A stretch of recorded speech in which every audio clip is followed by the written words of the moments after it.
Bonjour à tous. Donc comme je vous l'ai dit, on va revenir un petit peu sur les résultats du jour. Hier, je suis revenu un petit peu sur l'OM. Je n'ai pas eu le temps de revenir sur... Enfin si, d'ailleurs si. On a parlé du résultat du Paris Saint-Germain, on a parlé du résultat de l'OM, aussi du résultat vendredi de Lens. Donc aujourd'hui, on va faire le tout sur tous les résultats avant donc le match qui est en cours entre Lorient et Montpellier et le match de ce soir, le derby breton entre Rennes et Nantes. Donc là, on a parlé juste avant, la vidéo est en cours de publication, elle ne devrait pas tarder à se publier, avec le match Reims-Lyon. Je vous ai rappelé ou annoncé les compositions, je vous ai fait ma petite analyse, mon petit débrief de ce match. Et là, on va revenir un petit peu sur les résultats de 15 heures, avec le traditionnel multiplex Ligue 1, avec Brest qui se déplaçait à Nice, qui a connu des heures depuis vendredi, des heures sombres et compliquées avec Alexis Beka, dont je vous ferai une vidéo, je lui enverrai tout mon soutien, qui affrontait des Brestois qui devaient impérativement s'imposer pour déjà rester dans une bonne dynamique, enchaîner et surtout reprendre définitivement jusqu'au week-end prochain la première place de la Ligue 1, qui du coup ne sera pas pour eux, il sera pour Monaco, encore une fois pour un week-end de plus. Et Lille et Toulouse qui affrontaient les promus. Donc Toulouse qui recevait à la maison le promu Messin et les Lillois qui se déplaçaient chez le promu Havre. Donc le stade brestois a démarré ce traditionnel multiplex de 15 heures en se déplaçant à Nice où il pouvait piquer la première place à Monaco qui a gagné hier contre nous, l'OM. Le stade brestois, en cas de victoire face à Nice, pouvait définitivement jusqu'au week-end prochain être leader de notre championnat. De leur côté, Lille qui se déplaçait au Havre s'est imposé 2-0 et Toulouse qui recevait Metz à domicile s'est imposé 3-0 et se rapproche du top 5. Donc pour le compte de la 7ème journée de Ligue 1, les passionnés du football et du championnat de France se retrouvaient après l'enfonce en pleine crise sportive et institutionnelle de Lyon ont retrouvé le traditionnel multiplex avec 3 rencontres au programme: Toulouse, Metz, Le Havre, Lille et Nice, Brest.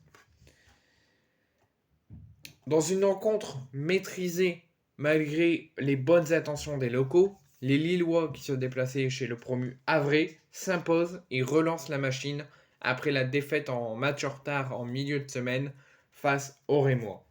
C'est grâce à son ailier kosovar Edan Zegrova, auteur de l'ouverture du score sur un magnifique mouvement individuel de l'équipe lilloise, mais surtout de toute l'équipe, et surtout de Zegrova, qui ouvre le score et qui, juste après, fait un magnifique. L'équipe et Zegrova font un magnifique mouvement individuel pour servir Ivan Cavallero pour le but du break et du 2-0 pour les Lillois. Finalement, le but n'est pas attribué à Cavallero pour le 2-0, malgré un bon mouvement individuel de l'équipe. C'est un but contre son camp d'un Havre. 3 points importants et une belle relance après la défaite qui a mis fin à une très longue série, parce qu'avant le match contre Reims, Lille était un an tout pile sans la moindre défaite à domicile. Ça faisait un an qu'ils ne perdaient plus à domicile. Et les Lillois, malheureusement, se sont inclinés en milieu de semaine face à Reims. Donc les Lillois avaient comme but de se relancer face au Havre. 3 points importants pour les hommes de Paolo Fonseca qui permet, grâce à cette victoire, de remonter au classement à la 5ème place et glaner de la confiance avant la 2ème journée de Ligue Europa conférence sur la pelouse de Gloajvik, la formation des îles Féroé. Ensuite, donc, le Stade brestois était leader avant ce week-end, ne l'est plus à partir d'aujourd'hui suite à la victoire de Monaco face à Marseille. Donc leader avant ce week-end, le Stade brestois avait vu l'AS Monaco lui chipper la première place du classement grâce à leur victoire sur son terrain face à l'OM et espérait la reprendre et du coup faire passer Monaco deuxième jusqu'au week-end prochain sur la pelouse de Nice. Mais la formation bretonne n'a pas fait le match espéré, a été fortement bousculée par le gym et les Niçois, et ce sont, même si les deux équipes étaient volontairement offensivement, volontairement avec la volonté de se montrer surtout offensif que défensif, avec notamment le poteau de Londoiron à la 8ème, la barre de Jérémy Boga à la 19ème, et c'est un partage de points qui fait du bien à Nice parce que ça leur permet de ne pas perdre et de rester tout proche du podium, mais c'est un point que le Stade brestois prend mais que ça ne le fait pas plaisir avant le week-end prochain.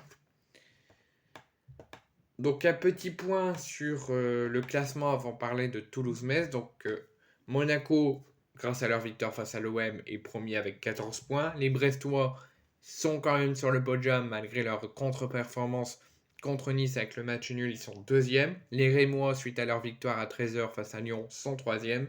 Les Niçois sont quatrième avec 13 points. Le Paris Saint-Germain est cinquième avec 12 points.